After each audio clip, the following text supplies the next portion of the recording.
Vega, la planète des forces du mal, n'a pas renoncé à envahir et détruire notre planète Terre. Mais Goldorak, le robot de l'espace, se dresse comme un dernier rempart face aux envoyés de Vega et s'oppose à leur entreprise. Goldorak, go! Goldorak, go! La Terre semble paisible et, au ranch du Goulot Blanc, le vieux Rigel, sa fille Vénusia et son fils Mizar regardent en riant Alcor, qui essaie de rester sur le dos d'un pur sang sauvage. Soudain, une grande lueur rouge illumine le ciel. Le cheval est aveuglé, se cabre et désarçonne Alcor qui se retrouve projeté à terre tout étourdi. Gentiment, le vieux Rigel se moque de lui. Eh bien, heureusement que tu es plus adroit aux commandes de ta soucoupe spatiale. Pendant ce temps, le pur sang affolé en a profité pour se sauver dans le bois. Vénusia et Mizar courent à sa recherche et le retrouvent en train de brouter sous un arbre. À côté de lui, un petit garçon inconnu dort paisiblement dans l'herbe.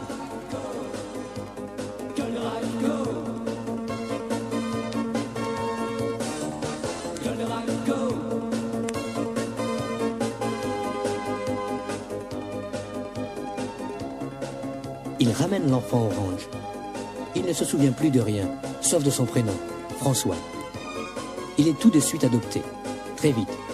On aurait même pu croire qu'ils avaient toujours appartenu à la famille. Avec le temps, Mizar et François étaient comme deux frères inséparables. François était curieux. Il voulait tout savoir et tout connaître. Un jour, alors qu'ils étaient dans la grotte qui était devenue leur repère secret, la grande lueur rouge revint dans le ciel. François, qui pourtant n'avait peur de rien, parut effrayé. « Ce n'est rien, ce n'est qu'un éclair. »« Non, Mizar, ce n'est pas un simple éclair. Il faut que tu t'en ailles, laisse-moi. »« Mais pourquoi? Tu as dit qu'on ne se séparerait jamais. »« Je t'en prie, Mizar, va-t'en. » Mais Mizar ne voulait pas laisser son ami, qui semblait tout à coup saisi par une violente fièvre. « Tu es malade? » ?»« Sauve-toi, Mizar, il va être trop tard. » François poussa alors un cri déchirant, et l'on vit dans une lueur rouge éblouissante son corps de petit garçon se transformer en celui d'un immense guerrier redoutable.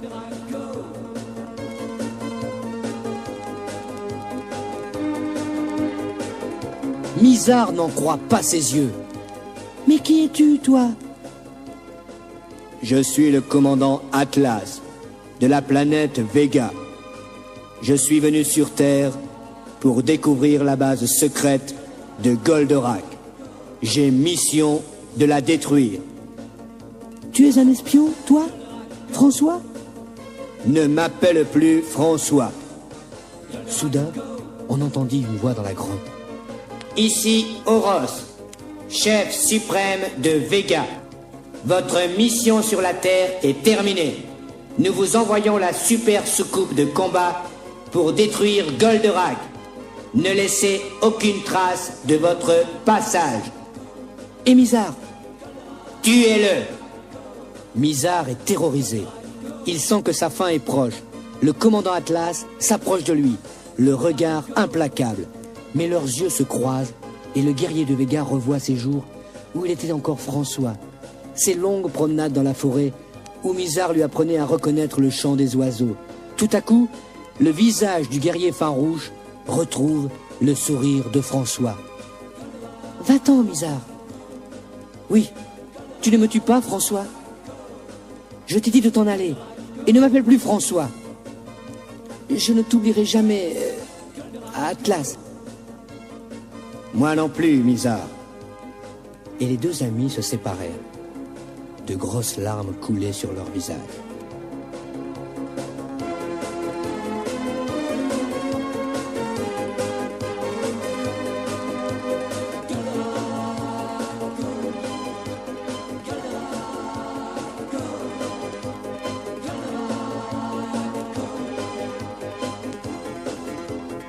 Mizar courut au ranch du Bouleau Blanc. Il rencontra Actarus et lui raconta tout. Ils virent arriver la super soucoupe de combat au-dessus de la clairière. Une grande lueur rouge sembla aspirer le corps immense du commandant Atlas. C'était donc ça la lueur rouge. Oui, Mizar. Mais il n'y a plus une seconde à perdre. Maintenant, ils connaissent notre secret. Actarus courut jusqu'à sa cage, sauta sur le toboggan et pendant sa descente vertigineuse se transforma en un superbe pilote spatial. Arrivé en bas, il monte dans le vaisseau, prend les commandes, décolle et se dirige droit sur la soucoupe d'Atlas. Actarus s'aperçoit tout de suite qu'il ne s'agit pas du monstre habituel de Vega. C'est une arme nouvelle. Tout à coup, face à lui, la soucoupe s'ouvre en deux et se transforme en une effroyable chauve-souris. Atlas attaque et projette une multitude de harpons chargés d'énergie Gamor qui frappent le vaisseau d'Actarus. Un véritable filet invisible d'énergie le paralyse à son poste de commande.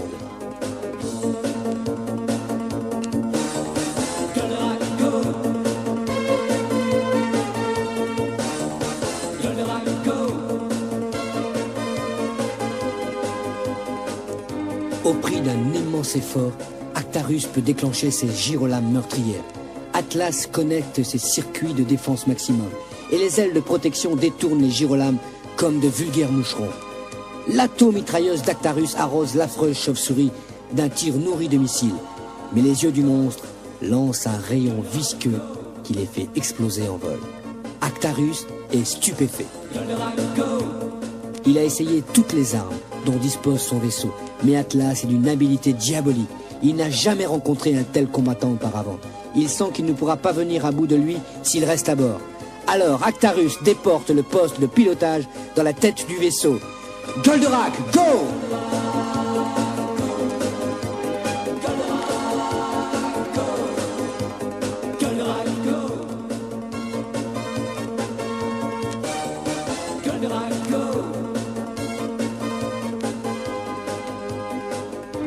Et soudain, on assiste à la prodigieuse séparation de Goldorak et du vaisseau.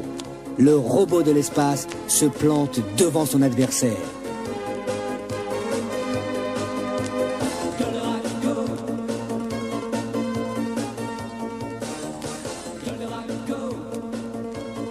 C'est l'heure de vérité. Goldorak lance ses fulgures au poing. L'arme pourtant redoutable rebondit sur les boucliers de protection. L'effroyable chauve-souris riposte. Deux terribles harpons au bout de chaîne viennent entourer les bras puissants de Goldorak. Une formidable décharge électromore s'empare de lui.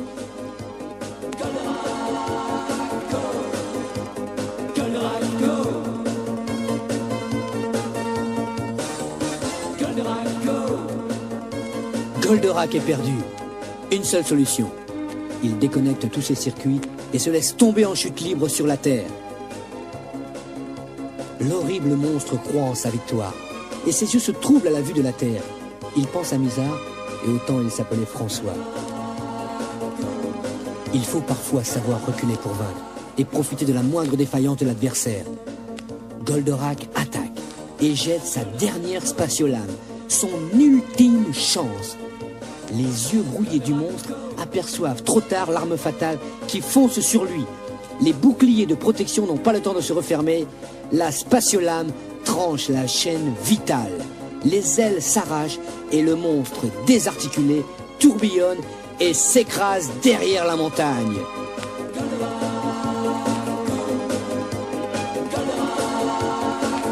Une formidable lueur rouge s'élève alors dans le ciel. Goldorak a encore vaincu les forces du mal. Mais Actarus est un peu triste. Et, pour la première fois, se demande si les habitants de Vega sont tous habités par les forces du mal. Chaque soir, Mizar regarde tristement le ciel pour voir si une lueur rouge n'annoncerait pas le retour de François. Il faut toujours donner une chance à l'adversaire de revenir vers le bien.